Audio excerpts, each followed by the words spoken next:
it's just truly shocking after 3.5 weeks of not being on these jabs and me sitting here in my pajamas looking like a slob. I didn't expect this kind of result, in all honesty. Now, for some of you that need the background, I went in for emergency gallbladder surgery at the start of February. In fact, on Valentine's Day, I was laid up in hospital. The first Valentine's Day in 6-7 years where I haven't had a partner. So pretty much my first Valentine's Day alone in a while. And I'm laid up in hospital chugging morphine like some kind of hound, not really having any pain relief because I'd had multiple gallstones, and finally one of them actually got stuck so badly that it decided to nearly kill me. Well, that's a bit dramatic. It's a Sunday morning, Alan, and you're already like, YouTube drama. Fuck me. I've had no caffeine this morning. I'm just running on tiredness. So yeah, life update. I've been on Mounjaro on and off now for I don't know, what is it, 14, 15 months now. 15 months. And within those 15 months, I have gone from 27 stone to what I am now. And I was forced to come off the medication subject to surgery. Mainly because, one, I didn't want to take it whilst I was healing from surgery. I've got some in the fridge, don't get me wrong. I just didn't want to take it whilst like healing from surgery. That and the fact that if I start taking it now, if I was to order some refills, my GP, I don't think they'd underwrite it just yet. Now, if you've had gallbladder surgery, it means you can't get gallstones, so you can't get gallbladder complications. And one of the things that they make sure that they don't like give you medications for is if there's a potential of gallbladder issues. The thing here is that I've had a major surgery. Yes, it's not a heart transplant and it's not, whatever happens, but it's still a removal of an organ within your body and your body has to adapt. So my GP is likely to not sign off on me having GLP-1 medications for at least another month or so. I should really contact them and talk, but I don't like doctors. Anyone that's watching this that's a doctor, it's not personal. You just terrify me, and anytime I ever see a doctor, you've either told me that I'm fat, that I need to sort something out, that I have a problem of some kind. It's a hazard of your job. Every time I see a doctor, they go, "You're sick, you're fat, you have broken your face, ankle," whatever it happens, right? You're always the bearers of bad news, even if it's like, yes, okay, your bloods have come back and you're perfectly fine. Yes, but then why am I feeling like crap? Just that you never really truly give good news. So I've always been a bit worried about doctors. I think it's also an authority thing because of my ADHD. I guess it's like I don't want to let people down. So I can't let you down if I don't communicate with you. Back to my point. So I've not been on the medication now for 3.5 weeks, and I was really worried that if I was going to come off the medication, that I'd start ballooning. There's all this kind of thing that, oh no, if you come off the medication, then you're going to rebound. And here is the big reveal. So I went in before surgery at 20 stone and 2 pounds. I then didn't eat pretty much properly for 2-3 weeks because not only did I have surgery, but I was in pain before the surgery. And then after the surgery, you have to adapt to the fact that you don't have gallbladder helping you deal with your fats and stuff like that. And then I had another issue where there was a rogue gallbladder stone left in me, which then got stuck, and then I went back into hospital. So basically for about 2 weeks, I was either eating very lightly, not eating at all, or just feeling like crap. So I was worried now that I'm pretty much a week and a half removed from the second hospital visit, that I would pile on a load of weight out of for eating, or the food noise would come back. So here's the bit of the video you was actually hunting for.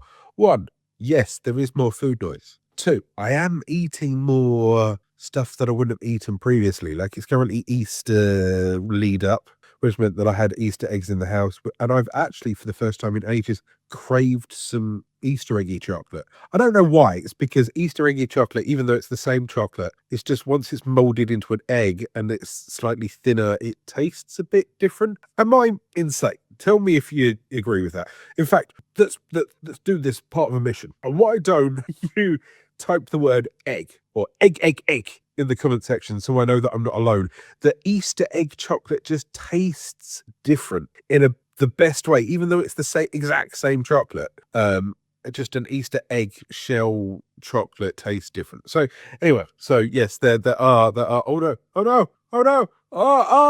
there's eggs in the house because the kids, I want to make sure that I build up a stockpile so I can throw chocolate at them, because once again, first Easter as a single dad, I don't want them to miss out. And yes, I know that their mum's going to get them chocolate, but there's that. But back to my point, ADHD, I apologize. So yes, I'm off the medication. Yes, I am eating more. Yes, I'm treating myself to more things. There's a little bit more food noise in my head. So I'm now snacking back up to 11 o'clock in the evening and whatever like that, because, it's there and, it's there and, it's there. But I'm not eating as much as I would have done a year and a half ago. Sorry, I'm kind of snuffling. So here's the big thing. I hopped on the scales yesterday and I am 20 stone and a quarter of a pound, which is two things really. One is that I lost weight whilst I was going through surgery and not really eating, and I've rebounded, and I didn't notice because I didn't weigh myself. Plus, when I was coming through and in and out of surgery, I would have obviously been retaining water through the healing process, and I would have been swollen through the, healing process of having surgery and stuff like that. So there's a few things there, but I'm comfortable in the fact that within those 3.5 weeks, I've not really put on weight that I'm worried about. It's not like I've gone down to 19 stone and rebounded. I haven't really noticed that I've pretty much remained on that plateau. But the second point is 20 stone and 1/4 of a pound is the world's most annoying cock tease, to the fact that I've not been in the 19 for a fair while. I would say I've been up here in Huddersfield for 16 years. The Easter before I moved up here, I was with a lass who used to live in Preston, and that's when I cemented the idea that I was going to move to the north. I went to go and see a Welsh rock band in Leeds, in which, if you do the mathematics, 16 years ago, a very popular Welsh rock band that was touring around about that time. That Welsh rock band doesn't exist anymore for a very good reason. Anyway, sorry, tangent throughout the entire video. So I haven't been in the 19s since around about then, and that was the very first kind of mass weight loss thing that I ever did, where I'd started at 24 stone, and over the course of the 6 months before that, I went from 24 stone to about 19 stone. And that was all through like calorie counting and movement and stuff like that when I was younger. So I would love to crack into the 19s. I'm already seeing myself look a bit better. My mental health has been so much better.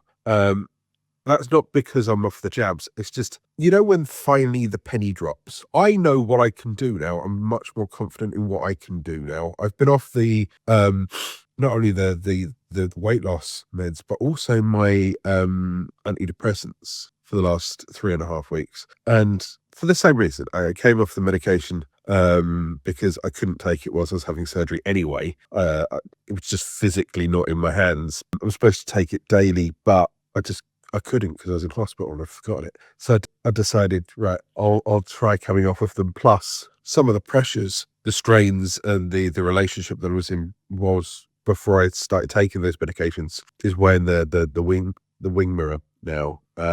So other than the fact that yes, I'm a little bit more rambly, I'm a little bit more ADHD this morning because I've literally been awake for 10 minutes and I wanted to make a video. I'm doing okay.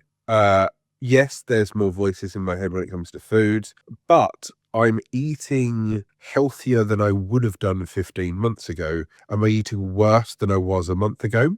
Yes. Am I eating large quantities? No. I'm still choosing healthier options by default, which I think is the educational thing that I've gone through over the last 12 months being on this medication. I had a really nice homemade warm chicken salad yesterday. I've been having soups. It was just the snacking has come back compared to what it had been on Mounjaro.